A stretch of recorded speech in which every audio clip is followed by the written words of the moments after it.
नमस्कार बच्चों, प्रकाश model school पीलीभंगा की ऑनलाइन क्लास में स्वागत है।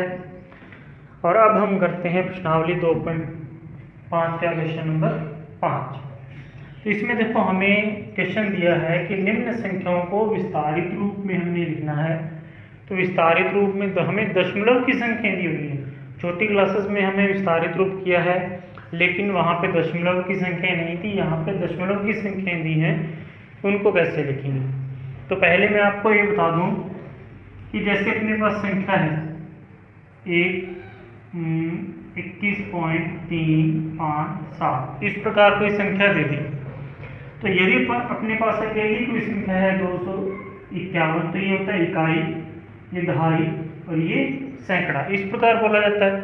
और कोई भी संख्या है उसमें दशमलव नहीं है, तो अंतिम में हम दशमलव लगा सकते हैं। ये हमने पहले क्लास में पढ़ चुका है।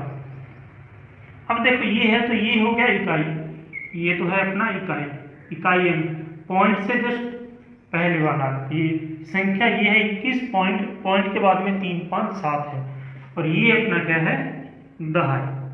इकाई और दहाई है, तो इनको हम क्या बोलेंगे। इसी प्रकार दशमलव के बाद में जो संख्या है, इनको कैसे लिखा जाता है, इसको बोलते हैं दशांश, इसको बोलते हैं शतांश, और तीसरा अंक जो होता है हजारवां है, सहस्त्रांश बोलते हैं इसको क्या बोलते हैं, सहस्त्रांश। तो इस प्रकार इनको लिखा जाता है। पहला पॉइंट के बाद में पहला अंक है दशांश, मतलब इसके यदि पॉइंट हटाएं, जैसे मान लो अपने पास 2.1 संख्या है, पॉइंट हटाएं, पॉइंट के बाद अकेला एक अंक है, तो बटे में क्या लगेगा 10, क्योंकि पॉइंट के बाद एक ही अंक है। जैसे मान लो 2.6 भी है, तो पॉइंट हटाएंगे तो एक ही अंक है, ये तो 10 लगेगा। और यदि 6 दो अंक होते तो कितना आ जाता, 100 होता। इसी प्रकार दशांश, दूसरे अंक के लिए शतांश मतलब 100, और तीसरे अंक के लिए सहस्त्रांश होता है। इस प्रकार हम इसको लिख सकते हैं। अब आगे देखें, तो आगे कैसे करेंगे, इनको लिखना है हमने इसी प्रकार, इसको अपने लिखेंगे। इसको एक बार और समझ लें कि 2.576, जैसे ये तो है दशांश और ये शतांश और ये सहस्त्रांश, इस प्रकार। इसके बटे में क्या लगेगा, 5 के बटे में क्या लगेगा 10। और यदि दूसरा स्थान है तो 7 के बटे में क्या आएगा, 2 जीरो मतलब 100 आ जाएगा। और यदि पॉइंट के बाद में ये पहला स्थान, दूसरा स्थान, तीसरा स्थान, और तीसरे स्थान पे यदि कोई अंक है, इसके बटे में क्या लगेगा, 1000 लगेगा। तो क्योंकि पॉइंट के बाद में 1 2 3 तीसरा अंक है, तो समझ लो कि 3 जीरो लगेगी, 1000। इसी प्रकार इनके विस्तारित रूप में इनको अपने लिखते हैं। तो विस्तारित रूप में यदि 20 को लिखेंगे तो कैसे लिखा था हमने, देखो हम क्या करते हैं, जीरो से शुरू कर लेते हैं पहले, मतलब पॉइंट के पहले जीरो है, तो जीरो को लिखा जाएगा।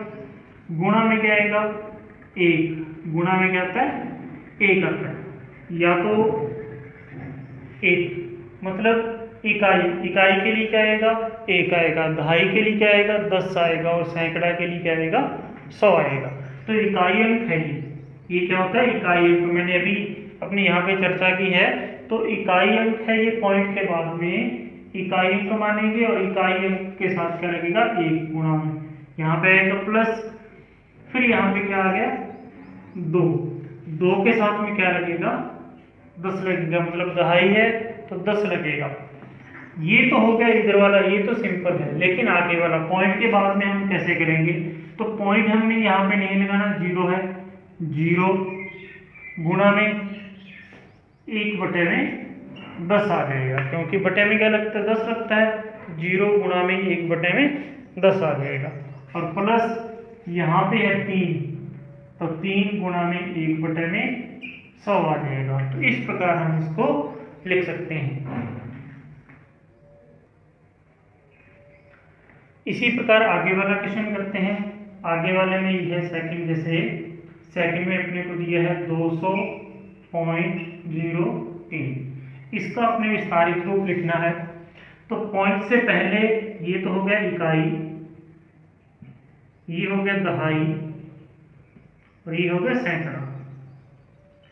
ये तो अपने को पता है कि इकाई को 1 से गुणा करेंगे, दहाई को 10 से गुणा करेंगे और सैकड़ा को 100 से गुणा करेंगे। तो यहाँ पे लिखते हैं जैसे 0 से शुरू कर लेते हैं अपने, ये 2 से भी करें तो 200, 2 को गुणा में 100 आएगा क्योंकि सैकड़ा पे तो 100 लिख दिया, प्लस फिर 0 है तो 0 गुणा में क्या आएगा 10 आएगा क्योंकि ये दहाई पद है।